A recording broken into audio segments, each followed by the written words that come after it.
Alex Jones has been charged with misdemeanor DWI down in Texas. Let's talk about what happened at that stop and how we can learn from Alex Jones's mistakes.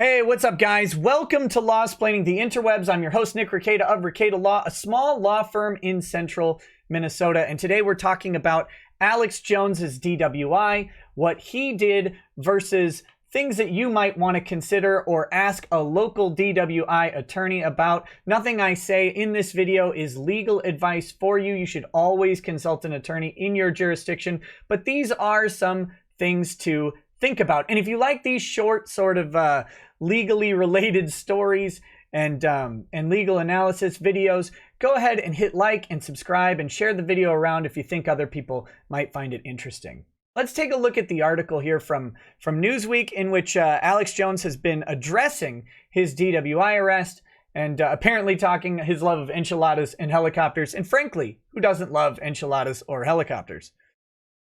So here we go. He was pulled over in his black Dodge Charger in response to a family disturbance call describing a dispute between Jones and his wife. The deputy detected a strong odor of alcohol, because they always do. Whether or not that's true doesn't really matter, according to an affidavit released by the Austin Area Sheriff's Office. According to the Sheriff's Office, Jones described drinking a bottle of sake at a sushi restaurant. This is one of the classic, it's a mistake. You don't have to admit to drinking alcohol. You don't have to admit to drinking anything. You don't have to tell the cops what you ate, what you drank, anything like that. It's not actually their business. But every time you do provide one of those answers, it's one more notch in that magical probable cause scenario where they're trying to get enough cause to either search your vehicle or arrest you. And they have to get to probable cause, which means that it's more probable, or it's probable, not just more likely than not, but it is actually probable that the police can charge you with a crime and that you will be found guilty of that crime at a later event. That's probable cause in a nutshell, is that it is probable that you have commit a crime, and now they are going to take you through the process of finding out if that's true. Okay? But first, don't volunteer that you were drinking. Don't lie about it. Don't say you weren't drinking. You could just not answer. What did you drink? I know that's uncomfortable and that's how cops get people to answer, but do you have any drinks at dinner tonight? They can't use that silence against you. And if they try to use that silence against you, you can actually get the case thrown out. So just don't say anything. Or you can say, if you're uncomfortable not saying anything, say, look, I'm not going to answer any questions here. Here's my license. Here's my insurance or registration, whatever they ask for. There you go.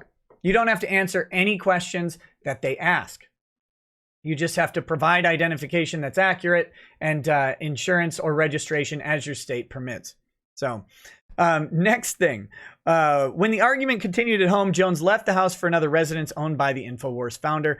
On his website, Jones claims to have passed a breathalyzer test. And this is good. This is in his favor, but this isn't the only question. Passing the breathalyzer test does not mean that you're not driving while intoxicated under the law. In Texas, as well as several other states, that 0.08 blood alcohol content limit is a presumption that you're driving while intoxicated. Once you blow that 0.08, they're going to win the case. But they don't need that to actually win the case if they determine that your driving is impaired or that you are impaired by the influence of alcohol and driving. So, interestingly, in this case, Jones has something going for him. In both of the scenarios here, whether they pulled over his car after being responding to the domestic disturbance call from his wife, or if they pulled over the car for what he says is that he was pulled over for speeding 45 and a 40, whatever the reason that they did pull over the car, and I'm thinking it's probably because they identified the vehicle from a domestic call, and that 45 and a 40 thing, a lot of times you're not getting pulled over for 45 and a 40. So I'm going to guess it's the first one. But either one, neither of those indicate a stop on suspicion of impaired driving, right? They don't mention that he was swerving within his lane or crossing over lines or doing anything of the sort. Speeding, neither speeding nor a domestic disturbance equate to having suspicion of driving while intoxicated. It's the stuff that comes after that opens him up to this charge. So the court documents confirmed that Jones's breathalyzer test found a result below the legal limit, 0.079, but noted that the radio show host failed both walk and turn and one-leg stand field sobriety tests, further describing his walk as swaying while noting his glassy and watery eyes. Here's the thing. Alex Jones, not the littlest guy, not the youngest guy, may not be the most dexterous guy on the planet. So walking as swaying, what does that mean? That's a subjective test that the officer used. Can he stand on one leg? I don't know. Can you right now stand on one leg? Probably, but maybe not. There are a lot of factors that could go into that. Did you have a bad day? Does your stomach hurt from the sushi restaurant? Any number of things. Here's the thing that Alex Jones did wrong. He agreed to take the field sobriety tests. You don't have to do that. You don't have to take a field sobriety test in Texas. Generally speaking, again, you should confirm this with a Texas lawyer specific to your situation. However, the things that you are required by law under Texas to take is upon an arrest for DWI or for suspicion of DWI, you are required to submit to a blood, breath, or urine test for alcohol. Now, those don't take place in the field. Even that field breathalyzer that they come up to you, those field tests are not accurate enough for a conviction and not accurate enough to be used as the sole evidence if better evidence exists, like a test at the facility, the intoxilyzer. That's the big machine that is very accurate. It's at the station. The field sobriety tests, those breathalyzers that are in the field can be uncalibrated. They can have weather-related issues. There could be a crack in one of the pipes or tubes that are in the machinery. There can be all sorts of problems with them. So they generally don't rely on those as evidence in court unless you refuse the later test. Then they can use those. But if you actually go to court and go to the station and take the test at the station, they tend to be limited to using that evidence.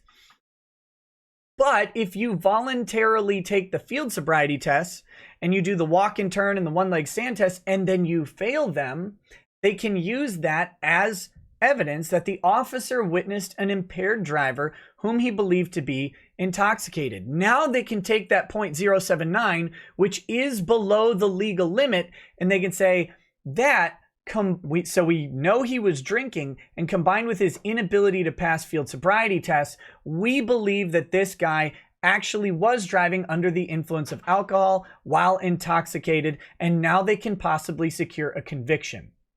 You don't have to do the field sobriety tests. Now, if you refuse them, make no mistake, you're going to get arrested.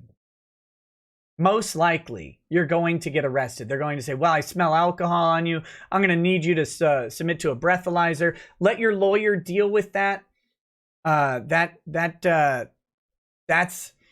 something for your lawyer to deal with. But taking these tests in the field could be giving them more evidence that you are not required to give. And again, always discuss this with a lawyer in your own jurisdiction.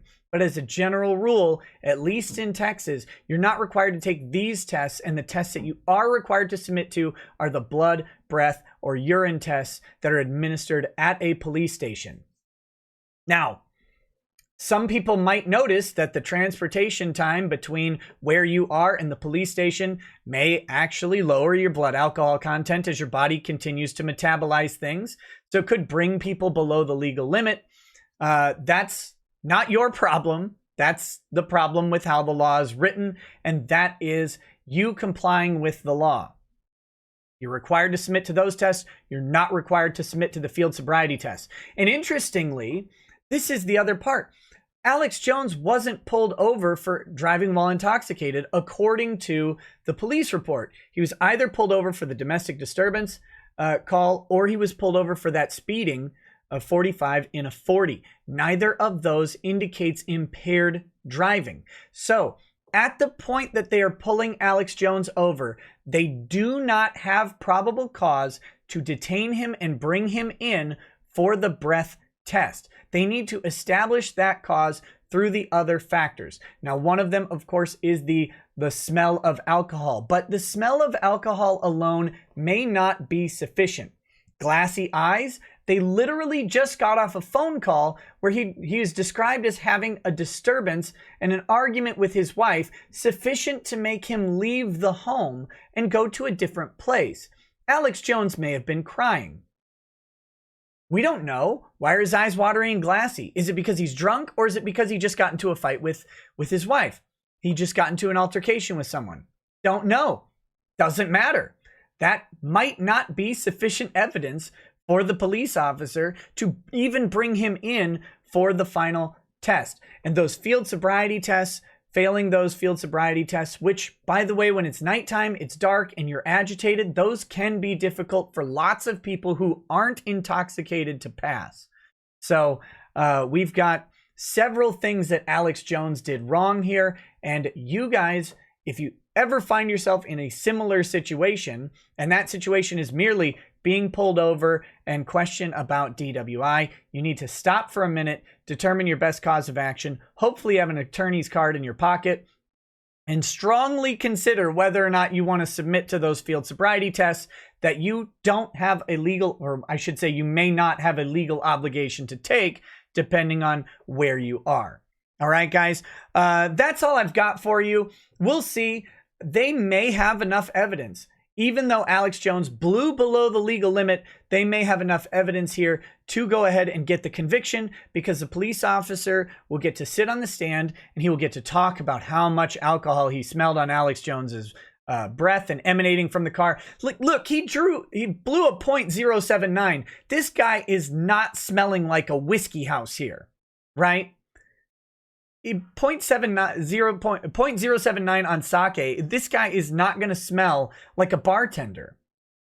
So the police officer is going to be, but now he gets a chance to sit in front of a jury in his uniform, talk about his years of experience dealing with DWI perpetrators and being generally around people who have been drinking too much, both in public and behind the wheel. And then he's going to tell the jury very honestly about how much the smell of alcohol assaulted his nostrils as the window rolled down. He may have thought there was even an open bottle in the car. And then when Jones got out of the car, he can talk about how his movement was very staggered and swaying. He didn't seem to be stable on his feet. I mean, they may not have any video of this. They may have a dash cam, but they might have just deleted that video, or it may not exist because the officer's got notes and he might not be required to keep that video at all. So he'll get to sit there and talk about how he witnessed him sway back and forth, and he seemed uneasy and he seemed off balance and he was looking around. His gaze would kind of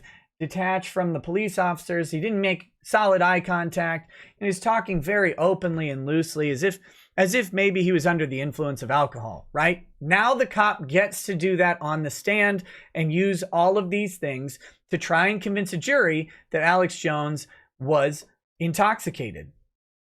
And Alex Jones will have to overcome all of that, or more likely, he'll probably just work out a plea agreement and get this thing taken care of. Now, he suggests that they may drop the case.